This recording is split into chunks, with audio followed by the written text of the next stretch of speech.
"You're too old to fly with us to Hawaii. Just look after the house," said my daughter, dismissing me as if I were useless.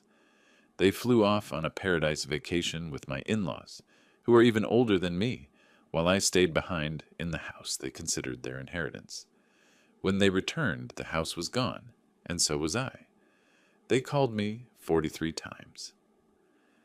Before we continue, please subscribe to the channel and let us know where you're listening in the comments. Brochures about Hawaii lay on my coffee table like colorful promises. My daughter Lauren opened them wide, her manicured fingers tracing the golden beaches, and her husband Bradley leaned over her shoulder, nodding in approval.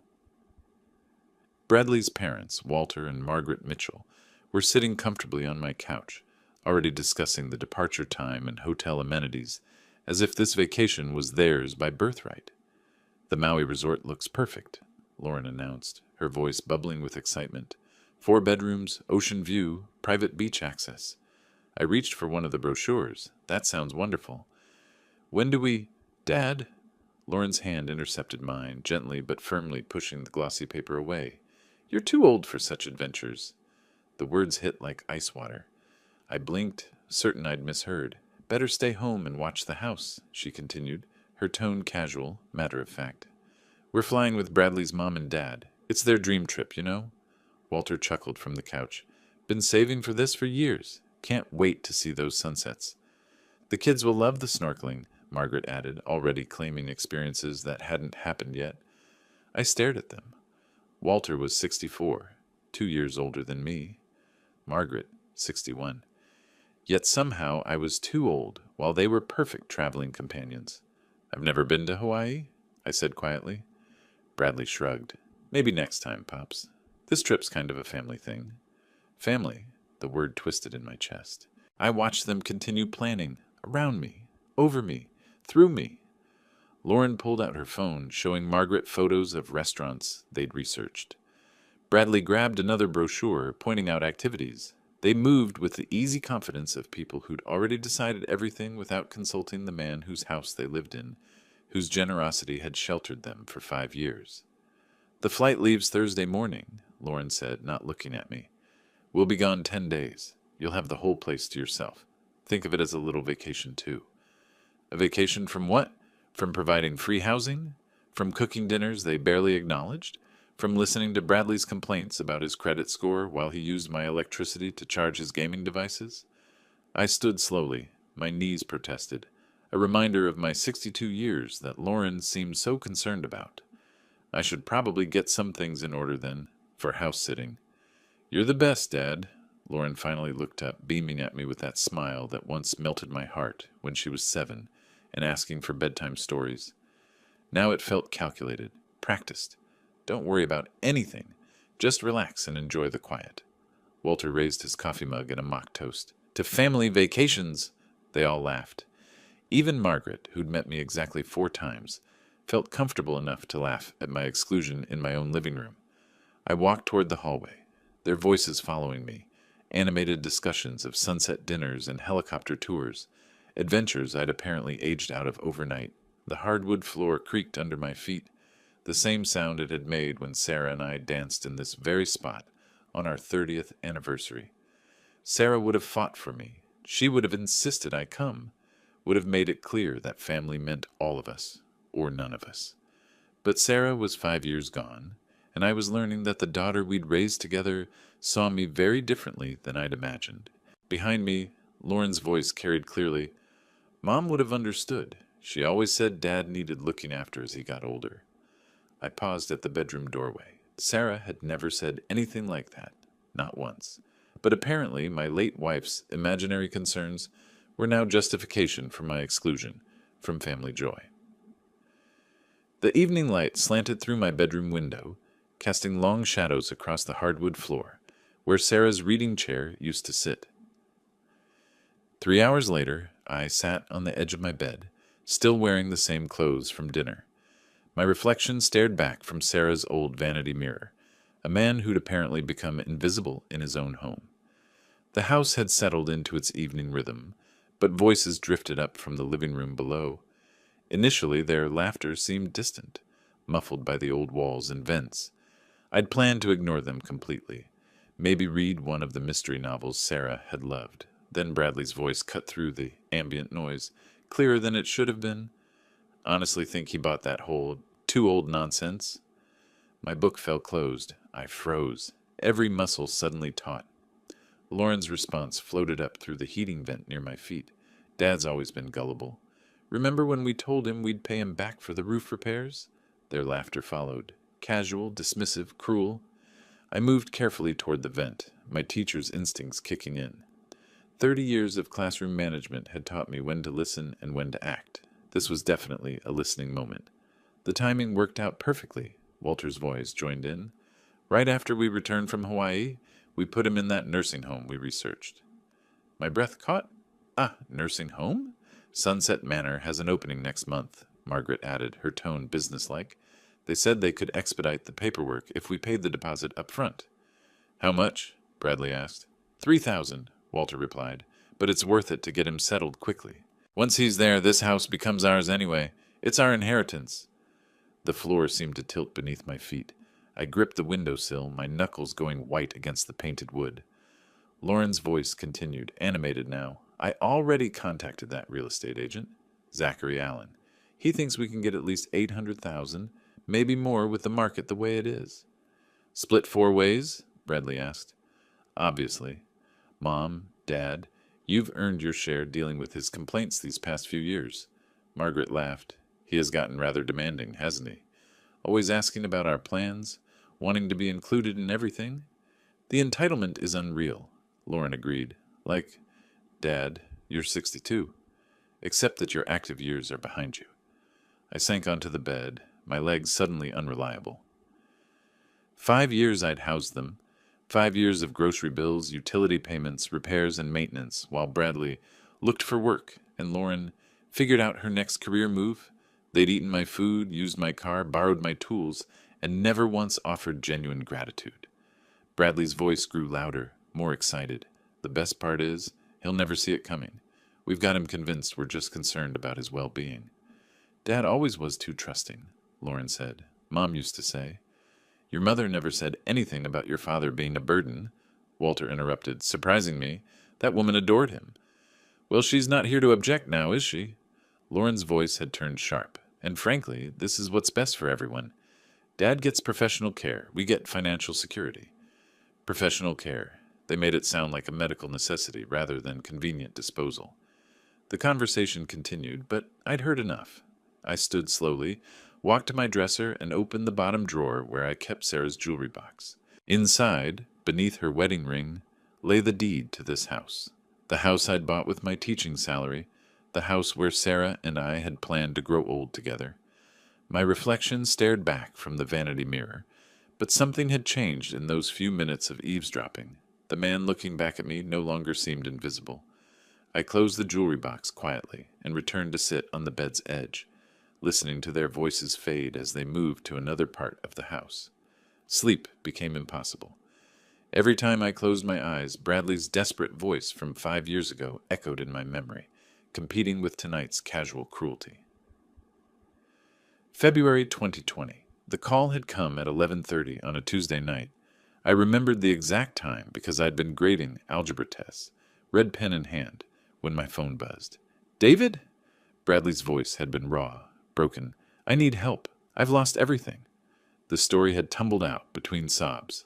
Online poker sites, cryptocurrency investments that promised guaranteed returns, sports betting apps that had seemed like easy money. 47,000 in credit card debt, the house in foreclosure. Lauren crying in the background, pregnant with their second child. It was supposed to be Bitcoin, he'd whispered. Everyone said it couldn't fail. I put our savings, the home equity loan, everything into it right before the crash. I'd listened, my teacher's heart breaking for this young man who'd somehow become family.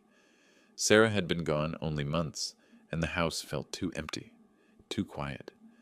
Lauren was my daughter. These were my grandchildren. We have nowhere to go, Bradley had continued.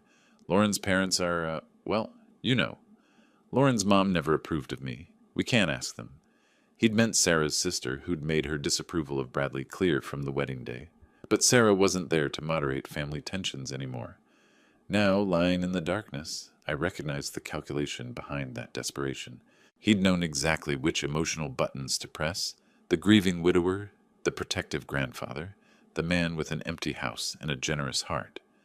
I rose from bed, walking to the window that overlooked the backyard, where my grandchildren played on the swing set I'd installed. The metal frame gleamed silver in the moonlight, $300 from my pension money. Their bicycles leaned against the garage, training wheels I'd purchased and installed myself because Bradley was too busy looking for work. My hands trembled as I calculated the expenses. 5 years of groceries for 5 people, 18,000 conservatively. Utilities that had doubled with their arrival, another 6,000. The roof repair Lauren had mentioned tonight, 14,000 after the storm damage. Medical bills when their insurance lapsed. Car repairs for the vehicle they'd claimed as their own. Over $60,000. $60,000 to people who called me a burden. The algebra was simple, devastating. I'd supported them longer than some marriages lasted, and their gratitude had curdled into entitlement somewhere along the way. Walking to my dresser, I pulled out the small notebook where I'd tracked household expenses since Sarah's death. Her suggestion, actually: "You'll want to know where the money goes, honey." Page after page of Bradley's requests, Lauren's needs, the children's requirements, always urgent, always temporary, always with promises of repayment when things improved. Things had never improved. They'd simply learned to ask for more. The house creaked around me, settling into its late-night quiet. In the morning, they'd wake up refreshed, planning their vacation. They'd pack the suitcases I'd bought them for Christmas. Drive to the airport in the car I'd helped finance after their repo scare. Board the plane with tickets funded by the inheritance they'd already claimed. Meanwhile, I'd stay behind like an obedient house-sitter, maintaining the home they'd decided was rightfully theirs. But as I sat there in the dark, surrounded by photographs of my teaching awards and Sarah's garden club certificates, something crystallized in my chest. They'd made a fundamental miscalculation. They'd confused kindness with weakness, generosity with stupidity. 40 years of teaching had required strategy, patience, and the ability to stay 3 steps ahead of students who thought they could outsmart the system. Some lessons were learned through guidance. Others required consequence. I closed the expense notebook and placed it back in the drawer, my movements deliberate and quiet. Tomorrow morning would bring new possibilities. Dawn filtered through the kitchen blinds as I entered, finding the family already buzzing with travel energy. Lauren stood at the counter, organizing boarding passes and travel documents into neat piles.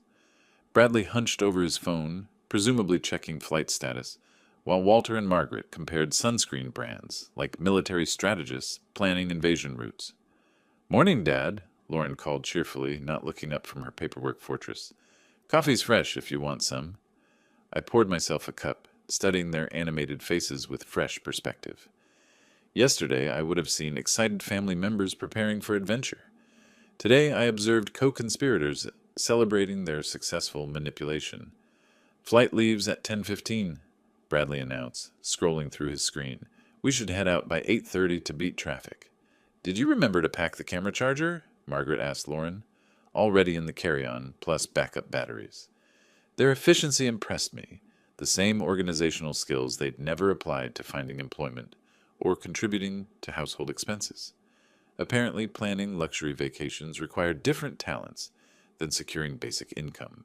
"Is there anything special you need me to do while house-sitting?" I asked, settling into my usual chair at the breakfast table.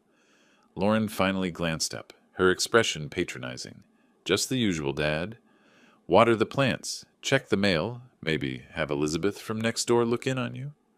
Elizabeth Thompson, my 70-year-old neighbor, who'd known Sarah and me for 15 years. Lauren suggested she look in on me as if I were an invalid requiring supervision. "I'm perfectly capable of managing alone," I replied mildly. Bradley snorted. "Right, Pops, just don't try fixing anything that breaks. Call a professional." The irony struck me forcefully. Bradley, who'd lost his house to gambling debts, advising me about responsible home maintenance. I sipped my coffee and nodded agreeably. Of course, I wouldn't want to cause problems. My compliance seemed to satisfy them. Walter folded a tourist map of Maui, tucking it into his shirt pocket. 2 weeks of paradise. We've earned this. Earned. Through 5 years of free housing, meals, and financial support they'd never acknowledged, let alone reciprocated. The time will pass quickly, I assured them. I might catch up on some reading, maybe organize a few things around the house. Lauren's eyes brightened. That would be perfect, Dad. You could start with the garage. It's gotten so cluttered. Cluttered with their belongings, naturally. Items they'd stored there when they moved in, then forgotten as my garage became their personal warehouse. Margaret began transferring items from the counter into her purse. Boarding passes, identification, travel insurance documents. The resort confirmed our suite upgrade. Ocean view. Private lanai, concierge service. Sounds wonderful, I managed, calculating the cost of such accommodations. Easily $4,000 for 2 weeks. Money they'd never possessed, but somehow now commanded. Bradley's phone chimed. Uber's 5 minutes out. The announcement triggered sudden movement. Suitcases appeared, last-minute items were grabbed, and general chaos replaced their earlier organization. I stood back, observing their departure preparations with detached interest. Dad, you're sure you're okay staying alone? Lauren asked, though her question sounded more like polite formality than genuine concern. Absolutely. I'll enjoy the quiet. She kissed my cheek, a gesture that once would have warmed my heart. Now it felt calculated. Performance for an audience of relatives who expected daughterly affection. Car doors slammed outside. Bradley loaded luggage while the others gathered final belongings. Within 10 minutes, my house would return to the silence I'd supposedly requested. Take care of yourself, Walter called, wheeling his suitcase toward the door. Drive safely, I replied, meaning it despite everything. The front door closed with decisive finality. Engine sounds faded down the street. Suddenly I stood alone in my kitchen, surrounded by abandoned coffee cups and scattered travel brochures. For the first time in 5 years, the house belonged entirely to me again. I walked to my kitchen window and watched their car disappear around the corner, carrying my ungrateful family toward their stolen paradise. 2 weeks, 14 days to consider my options, evaluate my resources, and perhaps demonstrate that the burden they'd dismissed possessed capabilities they'd never suspected. I finished my coffee slowly, methodically planning my next move. Need a ride to the airport? I offered as Bradley struggled with Lauren's oversized suitcase. Actually, yeah, he panted. The Uber just canceled. Traffic backup on I-4. Perfect. One final performance as their helpful chauffeur. The drive to Orlando International took 45 minutes through typical Friday morning congestion. I listened to their excited chatter about snorkeling excursions and sunset dinners, marveling at how easily they discussed luxury activities funded by my lifetime of savings. Remember to take pictures of everything, I told them at passenger drop-off. I'd love to see Hawaii through your eyes. Lauren hugged me briefly. We'll send postcards, Dad. Don't work too hard while we're gone. Bradley grabbed the heaviest luggage. Thanks for the ride, Pops. You're a lifesaver. Lifesaver. The casual irony wasn't lost on me. I waited until their figures disappeared into the terminal, then drove home with growing anticipation. By 11 o'clock, I was dialing the number Lauren had mentioned in her overheard conversation. Allen Realty, Zachary speaking. Mr. Allen, this is David Parker. I need to sell my house as quickly as possible. Brief pause. How quickly are we talking, Mr. Parker?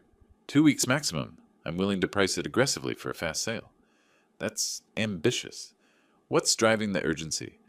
I'd prepared for this question. Personal circumstances require immediate liquidity. I understand speed comes at a cost. Where's the property located? Windermere area. Single-family home. 4 bedrooms, 2.5 baths. No mortgage, clear title. His tone shifted, becoming more interested.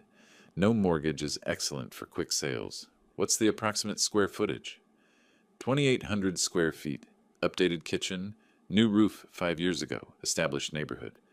Mr. Parker, I can be there in an hour if you're available. This timeline is aggressive, but with the right pricing and a cash buyer, it's not impossible. An hour. In 60 minutes, I'd take the first concrete step toward demonstrating exactly how burdensome this old man could be when properly motivated. I'll be waiting, I confirmed. After ending the call, I walked through my house with new eyes. These rooms had witnessed Sarah's laughter, Lauren's childhood milestones, family celebrations that felt authentic. back when I believed family meant mutual loyalty and support. Now they represented something different: assets to be liquidated, equity to be liberated, resources for restructuring the power dynamics that had governed my life for 5 years. I retrieved the house deed from Sarah's jewelry box, along with property tax records and homeowner's insurance documents. Everything Zachary would need to verify my ownership and assess market value. The doorbell rang precisely 1 hour later. Zachary Allen appeared younger than I'd expected, maybe 45, wearing a navy blazer despite the Florida heat. He carried a tablet and measuring tape, prepared for immediate business. "Mr. Parker?" He extended his hand. "I appreciate you calling. Based on our conversation, I think we can work together effectively. Come in. I'll show you everything." He stepped into my foyer, already making mental calculations. Beautiful home. Original hardwood floors.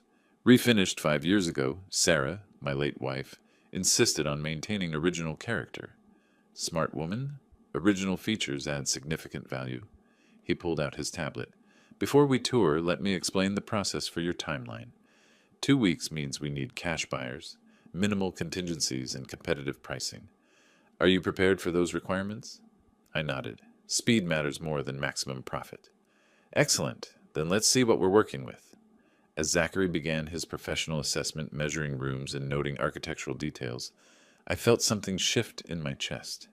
After years of reacting to other people's decisions, I was finally taking control of my circumstances. Lauren had mentioned Zachary's name while planning to sell my house without my knowledge. Now he was here at my invitation, working toward my goals, operating on my timeline. The symmetry felt like justice beginning to balance the scales. 3 hours after Zachary left with his preliminary assessment and promised to start making calls immediately, my phone rang. The display showed an unfamiliar number, but I recognized the area code. Hawaii. "Dad!"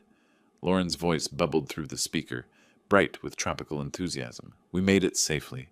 The resort is absolutely incredible." I settled into my kitchen chair, Zachary's business card still visible on the counter beside his folder of property documents. "I'm so glad you arrived safely. How was the flight?" "Long but worth it. Dad, you should see this place. Private beach, infinity pool, spa services, the works. Bradley's already booked us a helicopter tour for tomorrow." "That sounds amazing." I traced the edge of Zachary's card while speaking. "I hope you take lots of pictures." "Oh, we will." The concierge recommended this incredible restaurant for tonight. 5-star dining right on the beach. You'd probably find it too fancy, but we're excited to try it. "Too fancy for me?" "Naturally. I'm sure you'll have a wonderful time." Lauren's tone shifted slightly, becoming more maternal. "How are you managing on your own? You're not trying to cook elaborate meals, are you? Remember what I said about keeping things simple." "I'm taking very good care of everything," I assured her, my eyes moving to the real estate documents scattered across my table. "Actually keeping quite busy." "Good, good. Just don't overexert yourself. We worried about leaving you alone. But Bradley reminded me that you need to learn independence at your age." Independence. The word carried delicious irony given my morning's activities. "Speaking of independence," Lauren continued, "we've been discussing something. We're actually preparing a little surprise for you when we get back. Something that'll be really good for your future." My grip tightened on the phone. "A surprise? I don't want to spoil it, but let's just say we've found a solution to help you transition into your golden years more comfortably. Professional care, social activities with people your own age, that sort of thing." Professional care. The euphemism they'd used while planning my disposal. "How thoughtful of you," I managed, keeping my voice steady. "Actually, that's interesting timing. I'm preparing a surprise for you, too." "Oh?" Lauren laughed. "What kind of surprise could you possibly be planning, Dad?" "Well, if I told you, it wouldn't be a surprise, would it?" I allowed myself a small smile. "Let's just say I've been taking care of some important business while you're away. Really important business that'll change everything for all of us." "Business? Dad, you're retired. What kind of business could you possibly—" She stopped herself, probably realizing how dismissive she sounded. "I mean, that's sweet, but don't wear yourself out with whatever little project you're working on." Little project, if only she knew. "Don't worry about me," I said calmly. "I'm handling everything perfectly." In fact, I think you'll be absolutely amazed by what I've accomplished by the time you return. Well, just be careful, okay? We'll call again in a few days to check on you. I'll be here, I confirmed, though the definition of here might be quite different by then. After hanging up, I sat quietly in my kitchen, surrounded by the afternoon silence and the weight of mutual deception. Lauren was preparing to dispose of me in a nursing home, confident I'd never discover their plan. Meanwhile, I was preparing to dispose of the house they considered their inheritance, confident they'd never expect such decisive action from their supposed burden. Both sides planning surprises, both sides convinced of their strategic advantage. Only one side was actually in control. I picked up Zachary's business card and smiled. Tomorrow, the real work would begin. Sunday morning brought Zachary's call at precisely 9 o'clock, along with our first potential buyer. James Clark represented a commercial investment group looking for rental properties in established neighborhoods. The timeline is aggressive, Zachary warned me privately before Clark's arrival. Most buyers need weeks to arrange financing. This gentleman deals in cash transactions, but he'll expect significant price flexibility. Cash transactions, perfect for my abbreviated schedule. Clark arrived in a silver BMW, wearing expensive casual clothes and carrying a leather portfolio. Mid-50s, confident handshake, the kind of practiced efficiency that suggested numerous property acquisitions. Beautiful neighborhood, he observed, scanning my front yard with calculating eyes. Good bones on this house. Walk me through the key selling points. I led him room by room, highlighting the refinished hardwood floors, updated kitchen, and new roof. Each feature I described felt like betraying Sarah's memory, but I pressed forward with professional determination. The master bedroom has excellent natural light, I explained, opening blinds Sarah had chosen 15 years ago. Original crown molding throughout. Clark nodded, making notes on his tablet. What's your motivation for selling? The timeline Zachary mentioned suggests urgency. I'd rehearsed this answer. Personal circumstances require immediate liquidity. I'm prepared to price competitively for a quick close. How competitively? That depends on your timeline capabilities. We completed the tour in 30 minutes. Clark examined everything with investor's detachment, calculating rental potential, renovation costs, long-term value appreciation. His interest seemed genuine, his questions practical rather than emotional. The property has excellent fundamentals, he concluded, shaking my hand in the foyer. Let me run numbers with my partners. You'll hear from me by tomorrow afternoon. After he left, I felt cautiously optimistic. Cash buyer, professional approach, realistic timeline expectations. Perhaps my plan would unfold smoothly after all. Monday afternoon shattered that optimism. I'm sorry, Mr. Parker, Clark said over the phone. After analysis, the numbers don't align with our investment parameters at the current asking price. My stomach dropped. What would align with your parameters? Honestly, about 60,000 less than you're asking. The rental market in that area doesn't support higher acquisition costs. 60,000, nearly equal to everything I'd invested in Lauren's family over 5 years. That's substantial, I managed. I understand. Take time to consider. My offer stands for 48 hours. After hanging up, I sat in my kitchen staring at Zachary's business card. Was I really willing to lose $60,000 for revenge? Was proving my independence worth such financial sacrifice? For a moment, doubt crept in. Lauren was still my daughter. Bradley, despite his flaws, was father to my grandchildren. Maybe I was overreacting to hurt feelings and wounded pride. Then I remembered their laughter during that overheard conversation, the casual cruelty of planning my disposal while living in my house, eating my food, spending my money, the nursing home deposit they'd already arranged, the real estate agent they'd already contacted. They'd made their choice 5 years ago, deciding I was a resource to be exploited, rather than family to be cherished. Now they'd face the consequences of that choice. I picked up my phone and dialed Zachary. I accept Clark's offer, I said without preamble. Mr. Parker, are you certain? That's a significant reduction. We might find better. I'm certain. How quickly can we close? With cash and minimal contingencies. 8 days, possibly less. 8 days. Plenty of time before their return. Draw up the papers, I confirmed. As I hung up, something settled in my chest.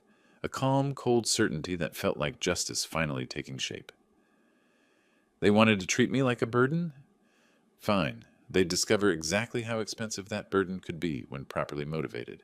The house they'd planned to inherit would be gone. The money they'd counted on would disappear into my pocket, along with my willingness to subsidize their comfortable unemployment. Some lessons, I reflected, were worth every penny they cost. Wednesday morning brought unexpected validation.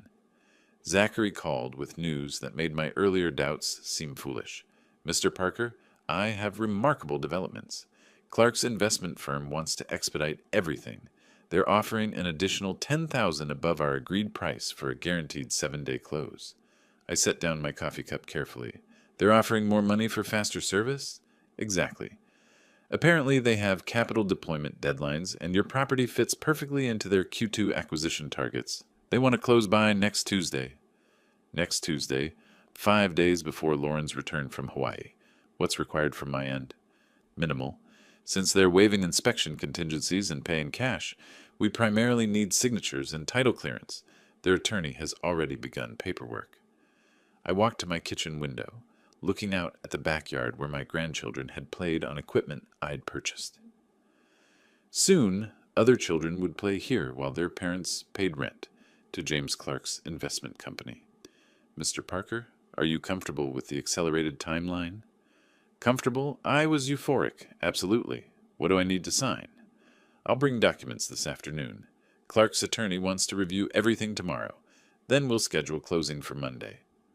After hanging up, I sat in my silent house, surrounded by decades of accumulated memories that would soon belong to strangers. The irony wasn't lost on me. Clark's business urgency perfectly aligned with my revenge timeline. Lauren and her family were likely sitting on some Hawaiian beach at this moment, sipping tropical drinks and discussing their plans for my professional care. They probably felt quite clever about their surprise nursing home arrangement, confident that I'd never suspect their scheme. If only they knew that their supposed burden had outmaneuvered them completely. The phone rang again. Unknown number, Hawaii area code. "Dad," Bradley's voice this time, probably calling while Lauren was at the spa. "How are you holding up?" "Wonderfully well," I replied truthfully, taking care of business just as I promised. "Good to hear. Not getting into any trouble, I hope?" He laughed at his own joke. "Nothing I can't handle," I assured him. "How's Paradise treating you?" "Can't complain. Helicopter tour yesterday was incredible. Lauren's getting a massage right now. She said to tell you hi." "Tell her I said hello. I hope you're both enjoying every moment." "We are. Kids are loving the beach. Margaret and Walter are talking about extending the trip if we can change flights." "Extending the trip. Even better for my timeline." "That sounds wonderful. Don't worry about rushing back on my account." "You sure? We don't want to leave you alone too long." "I'm perfectly fine. Really, I'm handling everything better than you might expect." After Bradley hung up, I smiled at the beautiful symmetry. They were so confident in their plans, so certain I'd remain their compliant victim, that they were actually considering giving me more time to complete my counter-strategy. By the time they returned to Florida, whether in 10 days or 14, they'd discover that their inheritance had evaporated, and their house-sitter had evolved into something far more formidable than the burden they'd dismissed. I picked up Zachary's business card and traced its edges with my finger. Monday couldn't come fast enough. Thursday morning, I began the most satisfying project of my retirement, evicting my ungrateful family from the house they'd claimed as their inheritance. Working methodically, I started with Lauren's bedroom. 5 years of accumulated belongings filled every surface. Expensive clothes purchased with my grocery money, jewelry I'd given her for birthdays, photographs of vacations I'd funded but been excluded from. Each item went carefully into labeled boxes. "Treating this like the move they never expected," I muttered, folding her designer blouses with the same care I'd shown when helping her pack for college decades ago. Bradley's possessions told their own story of failure and entitlement. Gaming equipment worth thousands, cryptocurrency guides and gambling books, tools he'd borrowed and never returned. I packed everything systematically, including the laptop where he'd probably lost our family's financial security.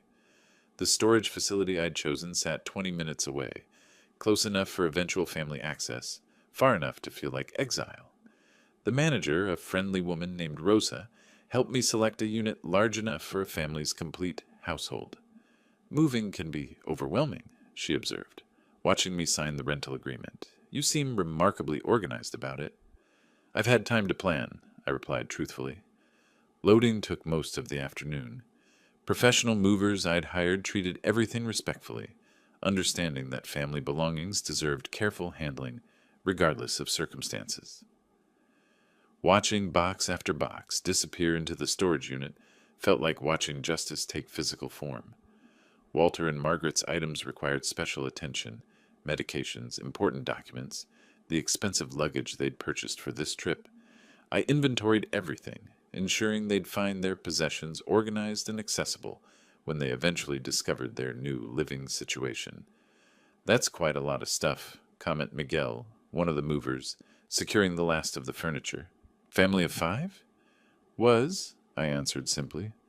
The final box contained Lauren's childhood mementos: school awards, family photographs, art projects I'd saved for decades. My hands trembled slightly as I placed it in the storage unit. These items represented the daughter I'd raised, not the woman who'd planned my disposal. After locking the unit, I handed Rosa an envelope containing 6 months' rent in advance. Someone will be by to collect everything eventually, I explained, probably sooner than they expect. By evening, I'd transformed my house into something I barely recognized: a clean, empty property, ready for new owners. My own belongings remained: teaching certificates on the walls, Sarah's photographs on the mantel, books that had shaped my thinking for 40 years. The apartment I'd rented nearby was modest but sufficient. 1 bedroom, kitchenette, enough space for a man learning to live independently again. As I arranged my clothes in the small closet, I felt something I hadn't experienced in years: complete control over my environment. No one would eat my food without contributing. No one would use my utilities while complaining about my presence. No one would plan my future without consulting me. My phone rang as I unpacked my teaching awards. The caller ID showed a Hawaii number. Dad? Lauren's voice sounded relaxed, probably calling from their resort balcony. Just checking in. How are you managing? I looked around my sparse but peaceful apartment, then at the house keys I'd soon surrender to James Clark. Extremely well, I said with complete honesty. Everything's exactly where it should be. Good to hear. We're having such an amazing time. The concierge arranged a private beach dinner tonight. Enjoy every moment, I encouraged. Make sure you create memories to last a lifetime. Because after Monday, those memories would be all they'd have left of their comfortable parasitic existence. After ending the call, I sat in my new kitchen, drinking coffee and contemplating the elegant justice of the situation. They'd wanted me gone from their lives. Now they'd discover what absence actually meant. Some lessons required complete immersion to be properly understood. Monday morning arrived with the weight of inevitability. I sat in Linda Martinez's notary office, surrounded by the documents that would legally cement my revenge. Across from me, James Clark reviewed the final paperwork with the efficiency of someone accustomed to property acquisitions. Everything appears in order, Linda announced, arranging the deed transfer documents in precise rows. Mr. Parker, I'll need to verify your identification one more time. I handed over my driver's license, watching her compare the photograph to my face. 62 years old, retired mathematics teacher, about to complete the most calculated decision of my life. Mr. Clark, your company's certified funds have been verified, she continued. We can proceed with the closing. Zachary sat nearby, tablet in hand, looking satisfied with his successful navigation of an impossible timeline.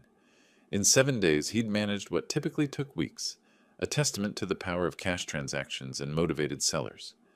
The deed transfer is our first document, Linda explained, sliding papers across the table.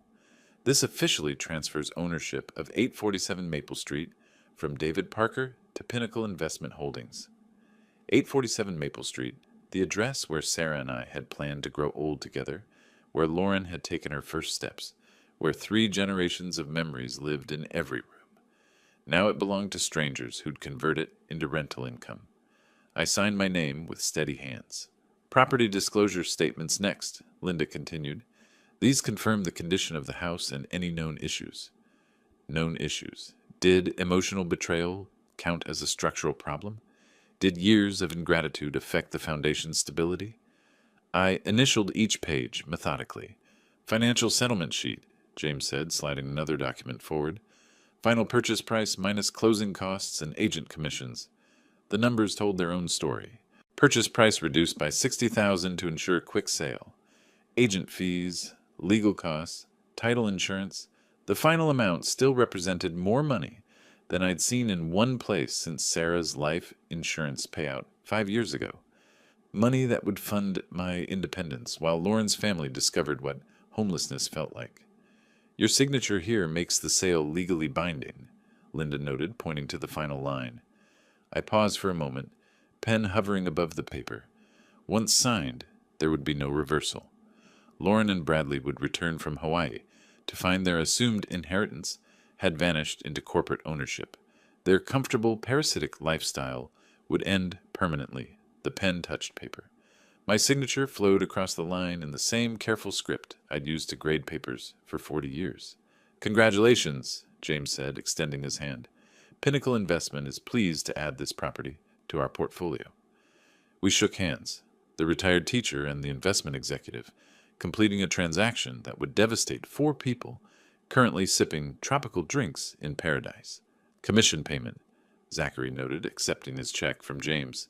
Thank you both for making this possible. Linda gathered the signed documents, applying her notarial seal to each page. This concludes the closing.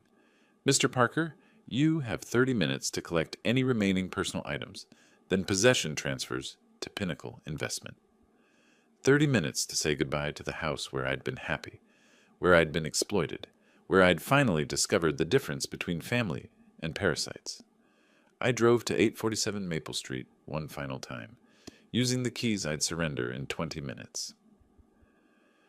Walking through empty rooms, I felt something I hadn't experienced since Sarah's death. Complete closure.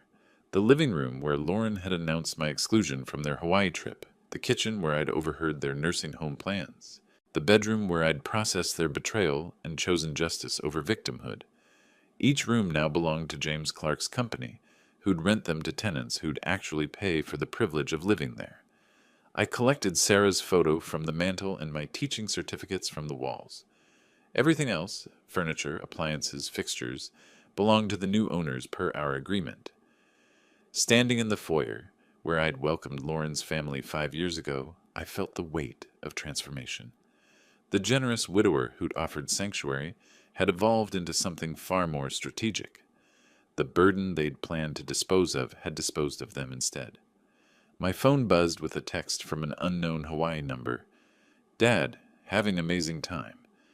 Bradley proposed we extend trip another week. Hope you don't mind the extra alone time. Love, Lauren. An extra week. They were giving me even more time to savor my victory. I locked the door for the last time and handed the keys to James, who waited in the driveway with Zachary. Property transfer complete, I announced. As I drove away from 847 Maple Street, I caught a glimpse of James in my rearview mirror, already on his phone discussing rental preparations. 4 days until Lauren's family returned to discover they'd been outmaneuvered by the burden they'd underestimated. The countdown to revelation had officially begun.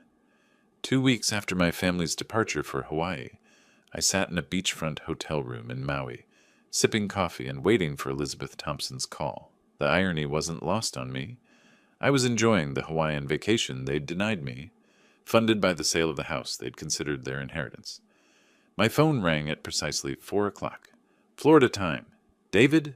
Elizabeth's voice trembled with excitement. They're back. I set down my coffee cup, watching palm trees sway outside my window. How did they take the news? Oh, my word. You should have seen Lauren's face when she realized strangers were living in your house. She kept insisting it was some mistake, that they belonged there. I smiled, imagining Lauren's entitled confidence crashing against legal reality. What did the new owners tell them? Very professional about it, showed them the deed, explained they'd purchased the property legally. Lauren actually tried to push past them into the house. The mental image of my daughter's desperate attempt to reclaim what was never hers filled me with satisfaction. And Bradley? Furious, started yelling about lawyers and lawsuits until the new owners threatened to call police. Margaret was crying. Walter kept asking where you'd gone. Did you give them the storage facility information? Just like you instructed, handed Lauren the address and told them their belongings were safe. She crumpled the paper in her fist and demanded to know where you were. I leaned back in my hotel chair, watching a cruise ship drift across the horizon. What did you tell them? Exactly what you said to say, that you'd left town after selling the house, and they could contact you directly if they needed to discuss anything. Have they tried calling? Constantly. Lauren's been ringing your number every 10 minutes for the past hour. Bradley's left some rather colorful voicemails.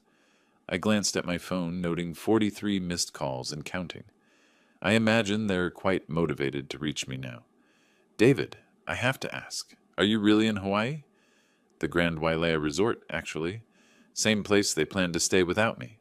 I paused, letting that sink in. Elizabeth, you've been incredibly helpful. I hope you understand why this was necessary. After watching them treat you like their personal ATM for 5 years? Honestly, I'm impressed. Sarah would be proud of how you stood up for yourself. Sarah would indeed appreciate the mathematical precision of my revenge, equal and opposite reaction to years of exploitation. What are they doing now? I asked. Last I saw, they were loading suitcases into a taxi. I assume heading to a hotel, since they have nowhere else to go.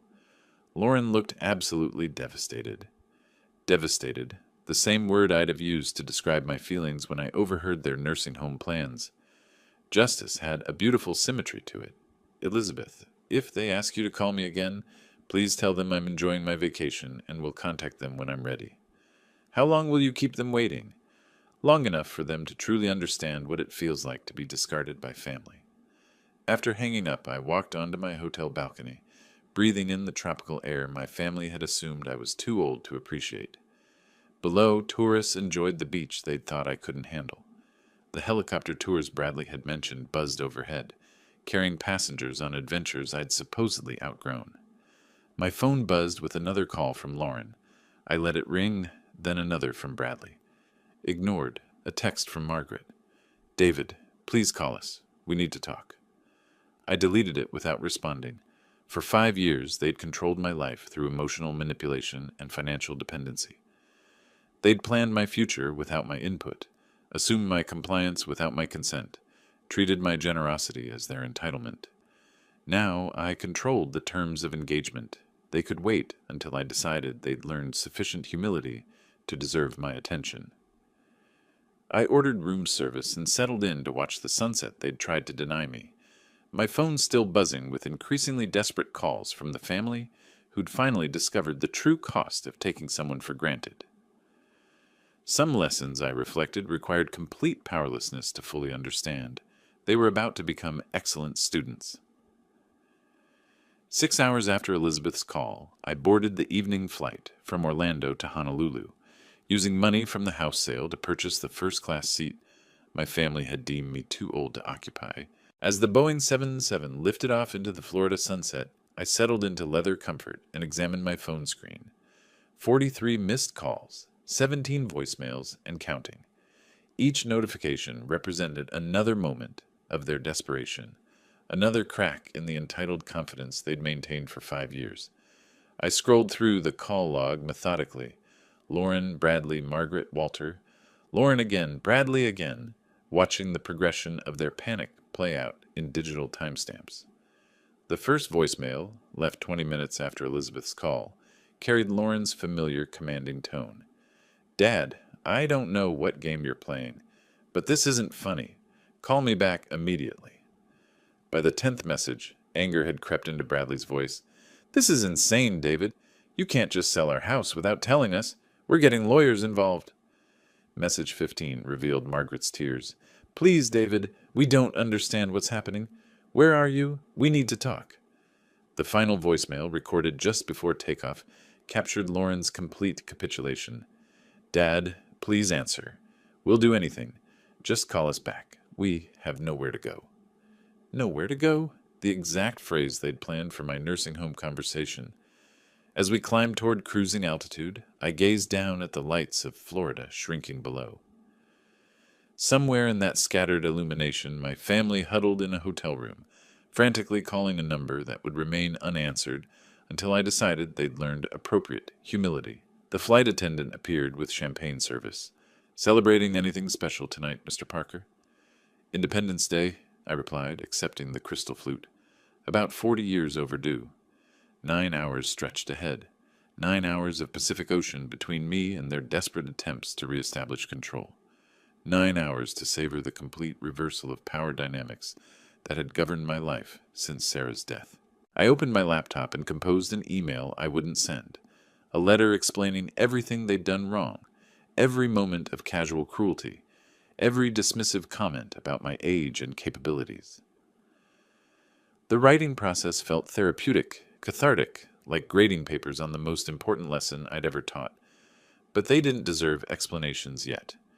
Explanations came after consequences, after understanding, after genuine remorse, replaced entitled anger. My phone buzzed with call 44. Lauren again. I watched her name illuminate my screen, then fade to black as the call went to voicemail. The cycle of desperation would continue throughout my flight, while I enjoyed the meal service they'd assumed I was too old to appreciate. Below us, the Pacific stretched endlessly, dark water reflecting starlight like scattered diamonds. We were crossing time zones, leaving their crisis behind with each nautical mile. By the time I reached Honolulu, they'd be waking up to their second day of homelessness, their second day of understanding what it meant to be discarded by family. I deleted the unsent email and closed my laptop. Some lessons couldn't be taught through words. They required complete immersion in consequence. My family was learning that bitter curriculum now, discovering what it meant to need someone who no longer needed them. The math teacher in me appreciated the elegant symmetry. 5 years of exploitation balanced by however long it took for genuine remorse. 5 years of taking me for granted, paid for with however many days of taking nothing for granted ever again. As the plane carried me toward Hawaiian sunrise, I finally understood what Sarah had meant about knowing where money goes. It had gone toward the most expensive but valuable education my family would ever receive. The price of learning that some burdens, when properly motivated, could bear far more weight than anyone imagined. My phone showed 46 missed calls when I finally turned it face down and fell asleep, 30,000 feet above their world of consequences, heading toward the paradise they'd thought I was too old to enjoy.